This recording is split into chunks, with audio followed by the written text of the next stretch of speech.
In the unlikely event of an emergency, please secure your own oxygen mask before attending to the needs of others. Codependent people pleasers and those with ineffective personal boundaries are free to disregard this instruction.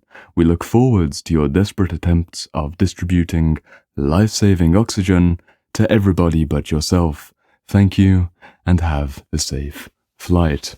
Today we're going to be talking about the question of overgiving and codependence, and I'm going to be giving you the advice of not helping others until you've helped yourself, specifically holding back on supporting other people until you've done enough inner work around emotional resiliency, personal boundaries, and understanding the difference between caring and overgiving.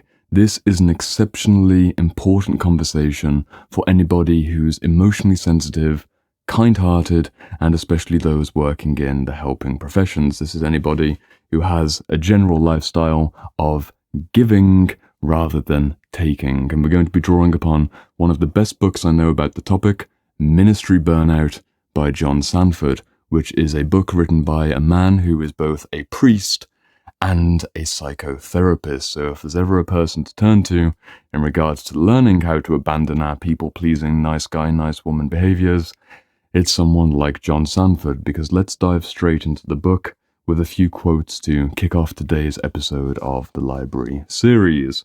Quote from the book: "You have only so much energy to give, and you cannot pour it out endlessly or heedlessly. If your efforts are not bearing fruit, either that person cannot be helped or you are not able to help him." Let's go a little bit deeper. Let's make this really land. There's two types of people that might be taking your energy. Please pay attention to your own life and try and identify the trends.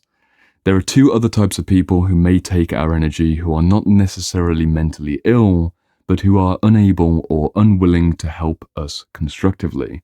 The first type seems to lack sufficient life force vitality. It is as though that person's inner fires burn so low that there is not enough energy in him to live life on his own. Such a person will be hard to help because there is not enough there to build on. That's the kind of person who's always in more of a depressive response. They've always got this sad, complaining, mopey, lack of initiative kind of energy, and of course, compassion can be applied. There's often very good reason for this. This is a person who's gone through a trauma, a setback, or has a generally negative worldview because they've experienced too much negativity. I'm not trying to dismiss them as people who aren't worthy of our compassion or our support, but we need to identify this first type of person as being the energy drain. They are the metaphorical emotional black hole where no matter how much you pour into them, it disappears into another dimension, perhaps even a different galactic system. You spend 5 hours on the phone with them, and yet the very next day, they're still doing the exact same things that they were complaining about and led them into the sticky situation that they needed your instant salvation from. What about the second type of person? Quote again from the book: "The second kind of person who may drain us is the person whom Fritz Kunkel called the clinging vine. The clinging vine is a person whose particularly egocentric way of getting through life is to cling dependently to other people or institutions rather than stand on their own 2 feet. This person does not want to find her own strength. She wants to use the strength of others." Final sentence: "Her posture is that she is very needy or very good or perhaps both, and her attitude is, I am very needy and or a good person, therefore you have to help me." This is an interesting dynamic. The first one is easier to spot. Spotting the kind of person who's going to take your energy because they're an existential black hole of emotional drain is quite apparent. You feel lower, you feel like you lost around this person, you feel like it's heavy. The second type of person, the clinging vine, is almost so close to you that you may not realize that you're overgiving. They can often be very emotionally expressive. They may even be high energy. They might be all smiles and all giggles and lots of gossip and lots of conversation. But you strangely have this feeling quite often that when you come away from spending time with them, you've lost something. They were complaining about their mother. They were kind of joking around and being sarcastic about the workplace environment. And what seemed to have happened at the very end of the interaction is that 2 hours went somewhere and you can't quite place it. Nothing bad necessarily happened, but you feel like you gave something. It's very difficult to find this kind of person because the clinging vine often clings so close that we don't even realize that they're attached to us. These two types of people are the general categories that we tend to overgive towards, but the point of today's video is to strongly recommend, especially if you're a coach, a helper, a therapist, a healer, or someone who does any kind of counseling professionally, you need to have rock solid boundaries so that you can nourish yourself. To go back to the beginning of the video, you need to apply your own oxygen mask before attending to the needs of others. It's why I began with that comedic and nonsensical flight attendant introduction, because hopefully a bit of humor about the sheer tragedy of this situation will break through the noise. If you don't have strong emotional boundaries, you will be very ineffective over the long term. The reason that I recommend you read a book like Ministry Burnout by John Sanford is that he spends chapter after chapter reflecting on multiple decades of work as both a priest and a psychotherapist in very difficult space. And it's very common sense advice, but it's so common sense that people almost do not want to apply it. In my own personal life, in regards to the client work that I do, I have 3 full days offline where I don't go on social media and I do not respond to clients. I work in a way where the clients that I work with one-to-one, it's a very intensely collaborative, immersive 4-month experience, but they only have access to me 4 days per week and the one session that they have formally per week, Monday, Tuesday, Wednesday, and the beginning of Thursday, I am completely unavailable. And this originally gave me this feeling of, what if there's an emergency? What if so-and-so who's going through such and such a situation has a regression, or there's a sudden eruption? What if the conversation with their partner goes lopsided and then suddenly they need me? I should really just be available all the time. I originally caught this pattern about 2 years ago, where I made sure that Mondays were my offline day. 6 days a week I'm available for clients, but not the Monday.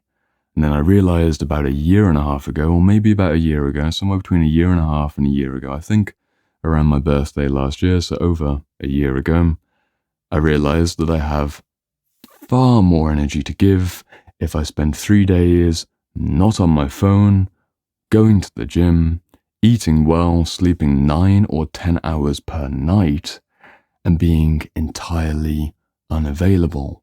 Because then when I step back into therapeutic space, I actually have something to give. I don't grow resentful of the people I'm trying to help. And although in a professionalized dynamic, there's clearly the exchange of energy for money, that's the professional, very healthy capitalistic dynamic, that's appropriate there, but it's also the same principle when it comes to your personal life. If you're somebody who has a partner in difficulty, or a friend who's going through a tough time, or a family member who's struggling with a health crisis, it's really important for you to have at least one day, if not multiple days in a row, where you don't have to dislocate your consciousness and give them something that you're lacking in yourself.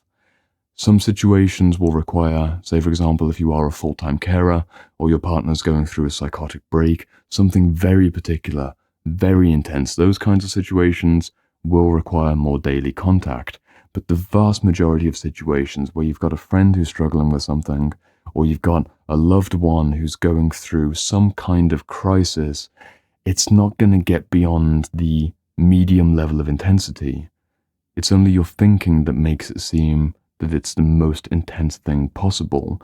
The codependent, people pleaser, nice guy, overgiving trauma response, and it is a trauma response, it's a response that came through usually from a moment in childhood where mom or dad was in emotional chaos. Maybe they were anxious. Maybe they were aggressive. Maybe they were a confusing mixture of the two. You responded as a child, most likely, not everyone, but most people responded, if they're watching a video like this, with the, I'll do whatever I can to just make them okay. Okay, I'll go and put the toys away and put the toys back in the perfect order, and I'll make myself look really good. Big fake smile.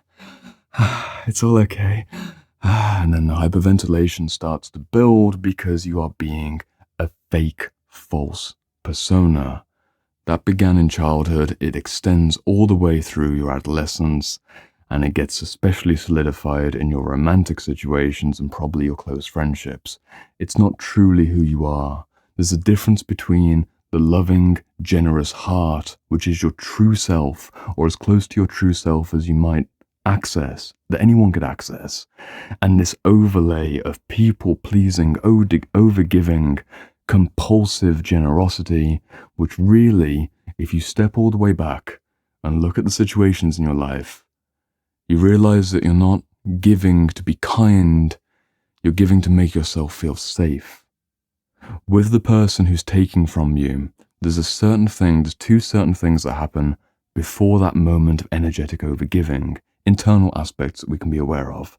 Number one, there's a default narrative that's probably existing inside your mind of you are the person who's generous, you're the person who's kind, you're the person who's always giving and always has extra to give. That's a narrative that's there. It might not be true, and there's definitely holes in that story, but from that foundation, you echolocate to that moment of trauma and that moment of someone struggling, I can help.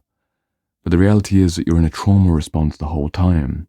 If you really pay attention to the next moment when someone comes to you, they walk into the room that you're in, they start venting, they start complaining, or you get yet another call from a family member who's in crisis, notice your lack of oxygen. Notice how your eyes get a bit wider. Notice how you get clammy in the hands. Notice how you overcharge and start speaking way too quickly, or you slow all the way down and kind of shut down and withdraw in your energy. Those are signs that it's not an authentic response. Authenticity and kindness and generosity are one particular way of existing in the world, and they are wonderful. It is wonderful to be a person who has a loving heart and a genuine desire to improve the relationships that they're in, but we need to separate that core, authentic energy from this overgiving, overcharged, I'm going to make myself feel safe in this unsafe environment of yet again someone's demanding my time and energy by being the good little boy or good little girl who smartens himself up, organizes all the toys in the perfect order, and sits there and plays therapist, maybe as you did when you were a kid, in your family environment, being the 10-year-old therapist at the dinner table, mitigating between divorced parents or arguing parents or brother-sister dynamics.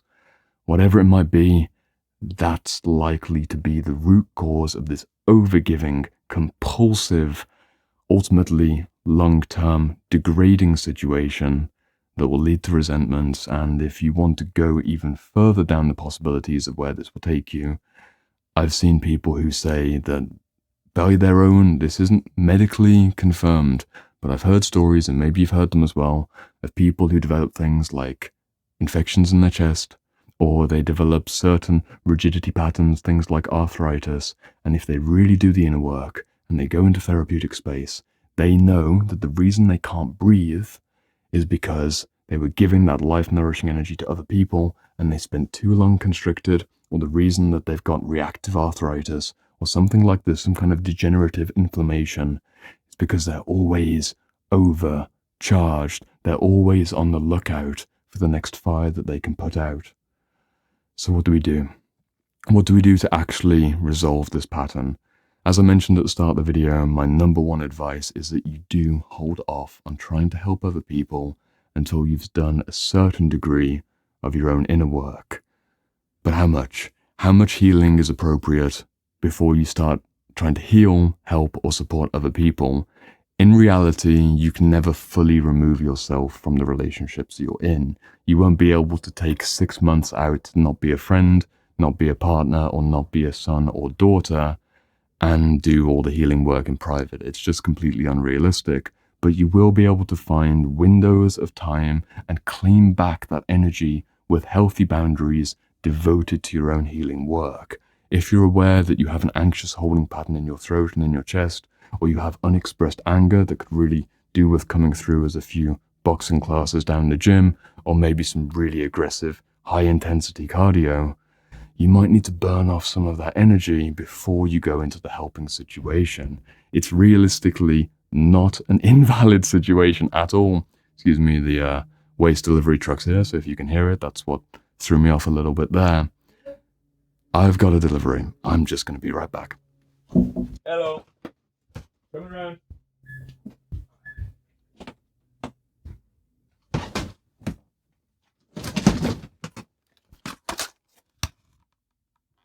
Contact lenses, so that we can see clearly our own inadequacies, holding patterns, and traumatic delusions. I apologize about that delay, but we keep it real. Let's get right back into it. The way to remove yourself from the pattern is to remove yourself energetically and create a strong boundary with your time and with your availability. Once more, the reason I take 3 full days offline and I have all of my clients on mute, I have everyone that I follow on Instagram on mute, I have no notifications on my phone, and whenever I'm out or whenever I'm not using my phone, it's on airplane mode, very thematic for this kind of video. I keep myself on airplane mode and people cannot reach me because the majority of my professional identity, my professional career is giving. It's giving energy. It's exertive energy. I listen to someone in pain or someone going through an issue and I give something back, even if it's non-verbal energetic support or literal advice through problem solving and structuring towards the future. I'm giving so much week in, week out. I worked out actually at the end of last week, I took a sample size of how many people am I responding to Thursday, Friday, Saturday, Sunday, current clients, former clients, potential new clients, and people that I engage with in my private messages on Instagram. And I worked out that on a weekly basis, my actual energetic space holding is somewhere between 30 to 40 people per week. And that's not including comment responses on YouTube or casual interactions where someone responds to a story. This is when I'm consciously anchoring myself into being the safe, secure space for some kind of processing or something that needs to happen. Sometimes this is just as intense as one message that comes through, and it's a lot of trauma, and I anchor myself in. I feel the pain of that, and I say, I'm so sorry that you're going through this situation. I can't help you personally because I don't do therapy in my message box, but I hope that this resource or that resource will help you. Please keep going. You've got this. That's the minimum response. It's establishing a boundary, but it's still giving a bit of giving energy. Of course, for my clients, I give far more. I'm available 4 days per week, and if they need me, I'm there. They pay for that access. That's a healthy arrangement. But how much access? How much energy? How much time? That's for you to decide. Different people need different things, but if you're still watching a video like this, I'm going to go out on a limb and say that you're probably overgiving.